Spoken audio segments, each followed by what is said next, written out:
Hello everyone, I'm David.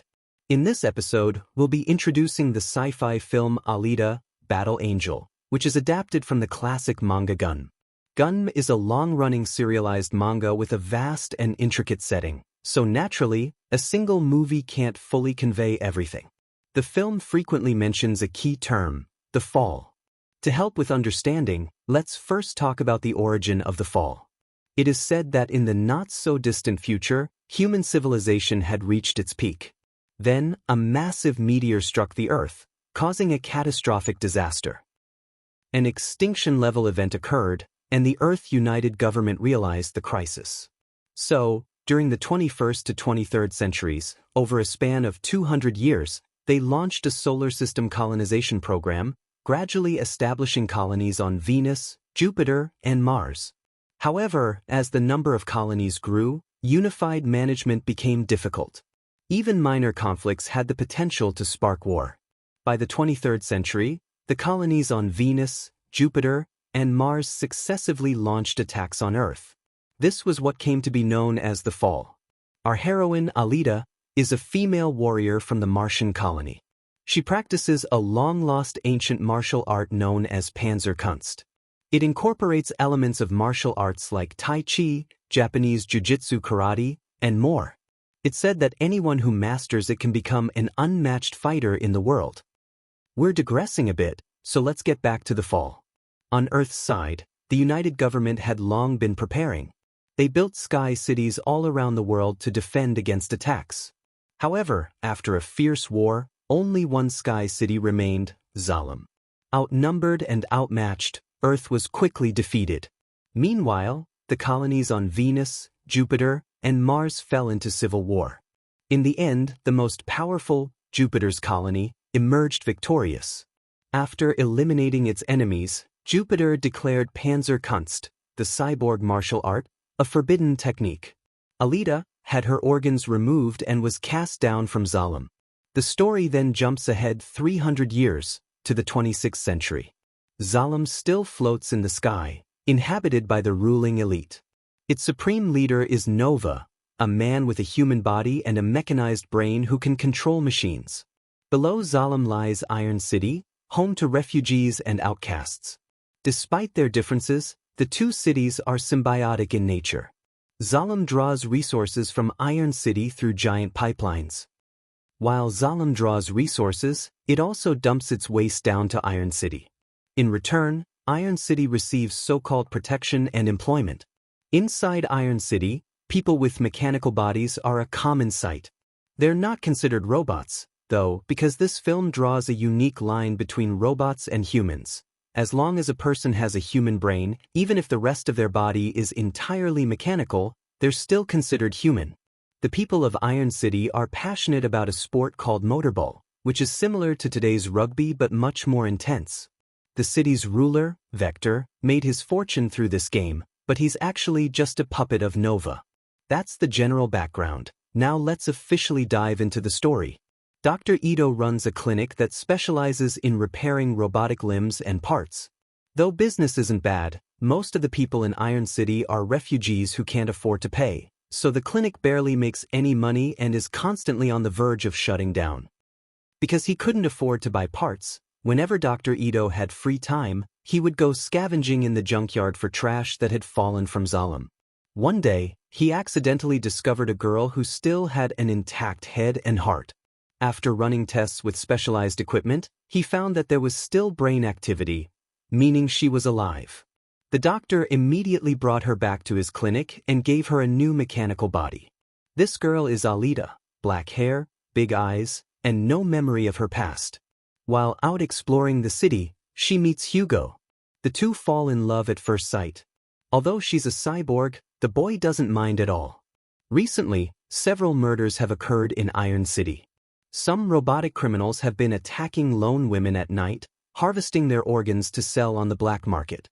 One night, Alita happens to see Dr. Ido returning home with an injured arm. Suspicious, she begins watching him the next night. She followed Dr. Ido. Sure enough, he was tailing a woman who was walking alone. Alita rushed forward to stop him. But before she could act, The two of them were surrounded by 3 cyborg criminals, one of whom was the very woman who had just appeared to be alone. It was clearly a trap. Only then did Alita realize the truth. Dr. Ido was actually a bounty hunter. But it was already too late. One of the criminals, a white-haired man, kicked the doctor to the ground. Enraged, Alita's fighting instincts were triggered. She charged forward and, with just a few punches, killed the white-haired criminal. The female criminal then attacked, but Alita swiftly kicked off her head with little effort. The third criminal, named Grewishka, was large and muscular, but Alita showed no fear. With a mid-air spinning kick, she knocked off one of his arms. Realizing he was no match for her, Grewishka burrowed into the ground and fled. After collecting his bounty, Dr. Ido revealed the reason he became a bounty hunter. He once had a daughter with a disability, and Alita's mechanical body was actually intended for her. But before she could use it, his daughter was murdered by a cyborg criminal. Unable to cope with their daughter's death, his wife, Keean, remarried the city's ruler, Vector.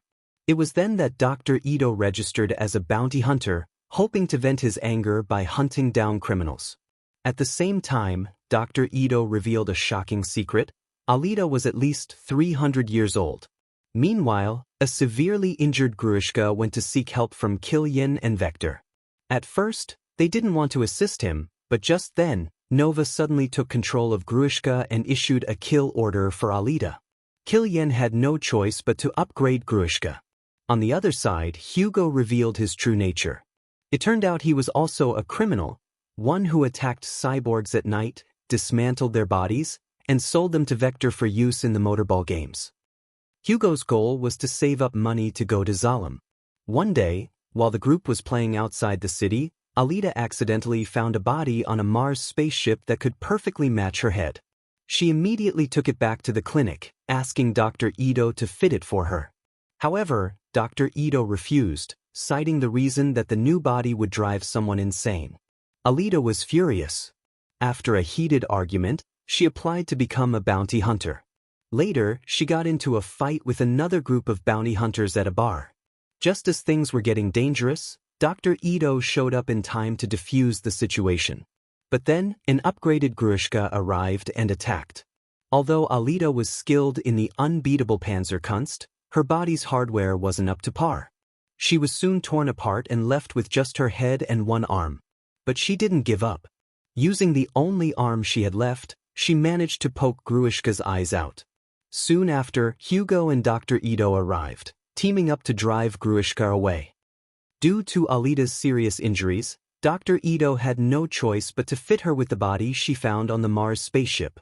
When she woke up with her new body, she immediately displayed incredible strength. She could do a handstand with just a single finger, showcasing her impressive power. Vector realized that with Grewishka's strength alone, he wouldn't be able to kill her.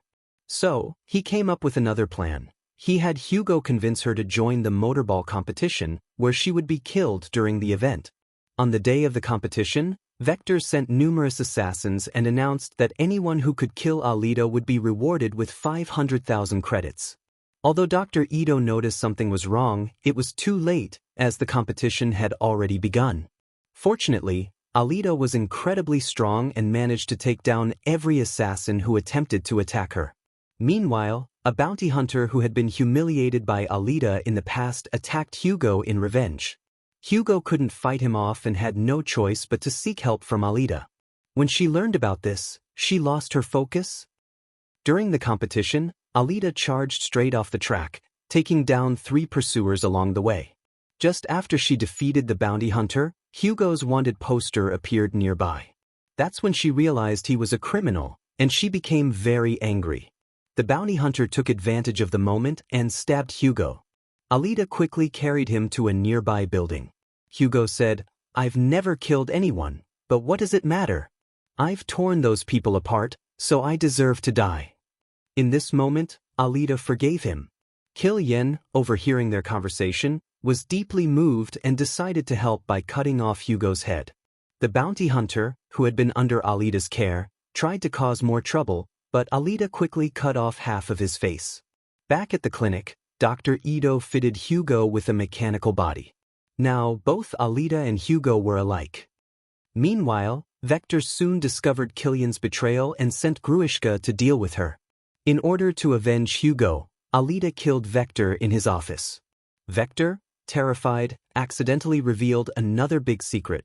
He had removed Keean's heart and brain, planning to send them to Zalem because Nova needed the brain for experiments. However, Keean was still alive, and this was the only way to reach Zalem. At that moment, Grewishka took the opportunity to launch an attack. Alita quickly took action and chopped him in half with a swift blow. After taking care of the evil Vector, Dr. Ido called. He said that Hugo, now desperate, was climbing through the pipes toward Zalem. Alita knew the journey was incredibly dangerous, so she immediately went after him. But she was too late. Hugo was torn apart by a spinning blade released by Nova, leaving only his head and one arm. Alita quickly grabbed his arm, but due to the poor quality of the arm, it quickly broke off. In the end, Hugo fell and died from the fall. Alita was heartbroken, and for the next few months, she focused entirely on the competition, quickly rising through the ranks and becoming the champion. Meanwhile, Nova watched from afar in Zalem. It was clear that the story would continue. The film was released in 2019 with an IMDb rating of 8. The plot isn't anything new, but the visual effects and action scenes were fantastic. The 2-hour runtime left me wanting more. I'm really looking forward to the battle between Alita and Nova, but we'll have to wait for the sequel.